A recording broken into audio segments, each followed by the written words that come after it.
દર વર્ષની જેમ આ વર્ષે પણ દુર્ઘટનામાં મોતને ભેટેલા ફાયર કર્મચારીઓની યાદમાં 14મી એપ્રિલના રોજ ફાયર સર્વિસ ડે મનાવી શહીદોને શ્રદ્ધાંજલિ આપવામાં આવનાર છે। ત્યારે 21મી તારીખ સુધી જનજાગૃતિના કાર્યક્રમો યોજાય, જેને અનુલક્ષીને Vadodara fire and emergency department દ્વારા રિહર્સલ કરવામાં આવ્યું હતું। આગામી 14મી એપ્રિલના રોજ વડોદરા ફાયર ઇમરજન્સી ડિપાર્ટમેન્ટ દ્વારા ફાયર સર્વિસ ડે મનાવવામાં આવનાર છે। આ અંગે ફાયર અધિકારી અમિત ચૌધરીએ જણાવ્યું હતું કે આ કાર્યક્રમના ઉપલક્ષમાં કર્મચારીઓને શ્રદ્ધાંજલિ આપવા માટેનું રિહર્સલ કરવામાં આવ્યું છે, જે 16 માર્ચથી શરૂ કરવામાં આવ્યું હતું, જેમાં પરેડ સહિતની ગ્રાઉન્ડ પર તૈયારીઓ કરવામાં આવી હતી। દર વર્ષે સમગ્ર ભારતમાં 14 એપ્રિલથી 21 એપ્રિલ સુધી ફાયર સર્વિસ ડે અને ફાયર સર્વિસ વીક તરીકે ઉજવવામાં આવતું હોય છે।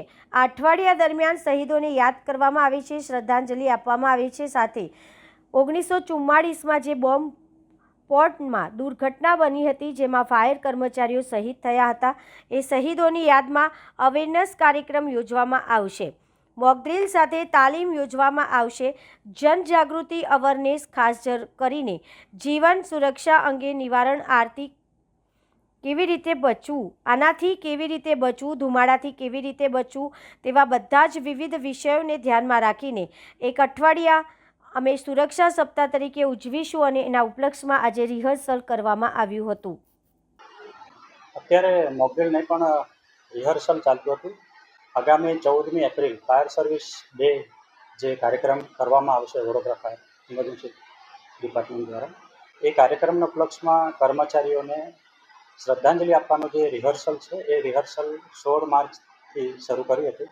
એ રિહર્સલ ચાલતું હતું, જેની કર્મચારીઓને કેવી રીતે શ્રદ્ધાંજલિ આપવી, પરેડ કરવું, આ વિષય પર અત્યારે અહીં પરેડ ગ્રાઉન્ડ ઉપર તૈયારીઓ કરતા હતા।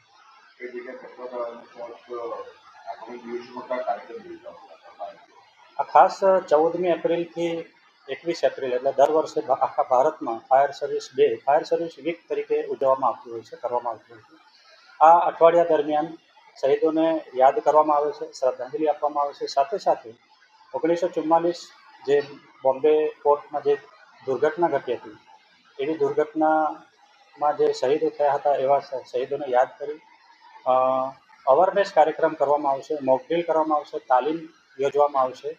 જનજાગૃતિ અવેરનેસ ખાસ કરીને જીવન સુરક્ષા, અગ્નિ નિવારણ, આગથી કેવી રીતે બચવું, ધુમાડાથી કેવી રીતે બચવું, એવા બધા વિવિધ વિષયોને ધ્યાનમાં લઈ એક અઠવાડિયું અમે સુરક્ષા સપ્તાહ તરીકે ઉજવશું અને એના ઉપલક્ષમાં આજે રિહર્સલ કરવામાં આવ્યું।